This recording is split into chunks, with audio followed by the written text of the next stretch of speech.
PM Shri പദ്ധതി നിർത്തിവെക്കുന്നതുമായി ബന്ധപ്പെട്ട് സംസ്ഥാന സർക്കാർ കത്തയച്ച കാര്യത്തിൽ മുഖ്യമന്ത്രി പറയുന്നത് കള്ളമെന്ന് മുൻ വിദ്യാഭ്യാസ വകുപ്പ് മന്ത്രി വി ശിവൻകുട്ടി. സംസ്ഥാനം കത്തയച്ചിട്ടില്ല എന്നായിരുന്നു മുഖ്യമന്ത്രിയുടെ വാദം. എന്നാൽ സംസ്ഥാന സർക്കാരിന് കേന്ദ്രം അയച്ച മറുപടി കത്ത് വി ശിവൻകുട്ടി പുറത്തുവിട്ടു. ഒപ്പിട്ടതോടെ പദ്ധതി നടപ്പായെന്ന് മുഖ്യമന്ത്രി പറയുമ്പോൾ പദ്ധതി നടപ്പാക്കണമെന്നാണ് കേന്ദ്രം കത്തിലൂടെ ആവശ്യപ്പെടുന്നതെന്നും വി ശിവൻകുട്ടി. കഴിഞ്ഞ സർക്കാർ PM ശ്രീ പദ്ധതിയിൽ ഒപ്പിട്ടതോടെ പദ്ധതി യാഥാർത്ഥ്യമായി എന്ന നുണ പ്രചരിപ്പിച്ച് PM ശ്രീ നടപ്പിലാക്കാനാണ് സംസ്ഥാന സർക്കാരിന്റെ ശ്രമം.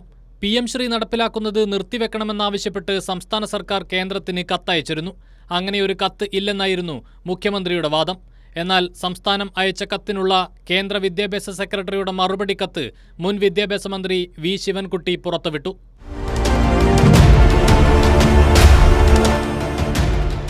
സംസ്ഥാനം ഒപ്പിട്ടതോടെ PM ശ്രീ പദ്ധതി നടപ്പായെന്നാണ് UDFന്റെ വാദം.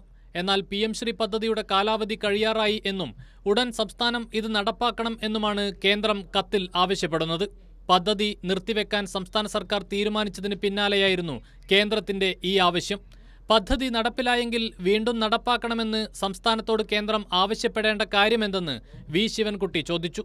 MOU നടപ്പാക്കുന്ന സംബന്ധിച്ച ആശങ്കകൾ പരിശോധിക്കുന്നതിന് ഒരു സമിതിയെ രൂപീകരിക്കുവാൻ മന്ത്രിസഭ തീരുമാനിച്ചിരിക്കുന്നു എന്നും സമിതിയുടെ റിപ്പോർട്ട് പരിഗണനയ്ക്കായി സമർപ്പിക്കുന്നവരെ പദ്ധതി നടപ്പിലാക്കില്ല എന്നുമാണ് സൂചിപ്പിച്ചിരിക്കുന്നത്. മേൽ പരാമർശിച്ചതനുസരിച്ച് കൂടുതൽ കാലതാമസത്തിനിടയാക്കാതെ PM ശ്രീ പദ്ധതി എത്രയും വേഗം നടപ്പിലാക്കുന്നതിന് ആവശ്യമായ നടപടികൾ സ്വീകരിക്കണമെന്ന് അഭ്യർത്ഥിക്കുന്നു. ഇത് കേന്ദ്ര വിദ്യാഭ്യാസ സെക്രട്ടറി നമ്മുടെ ചീഫ് സെക്രട്ടറിക്ക് അയച്ചിട്ടുള്ള കത്താണ്. PM ശ്രീയുമായി ബന്ധപ്പെട്ട് നൽകിയ കത്തിന്റെ കാര്യത്തിൽ ലീഗിന്റെ നിലപാട് എന്താണെന്ന് ശിവൻകുട്ടി ചോദിച്ചു. പദ്ധതി നടപ്പിലാക്കാനാണ് UDF തയ്യാറാകുന്നത്. ഇതിൽ ലീഗിന്റെ നിലപാടറിയാൻ താൽപ്പര്യമുണ്ടെന്നും ശിവൻകുട്ടി പറഞ്ഞു. PM ശ്രീയുടെ ഭാഗമായി ഒരു ആനുകൂല്യവും കഴിഞ്ഞ സർക്കാർ വാങ്ങിയിട്ടില്ല. SSK ഫണ്ട് മാത്രമാണ് ലഭിച്ചത്.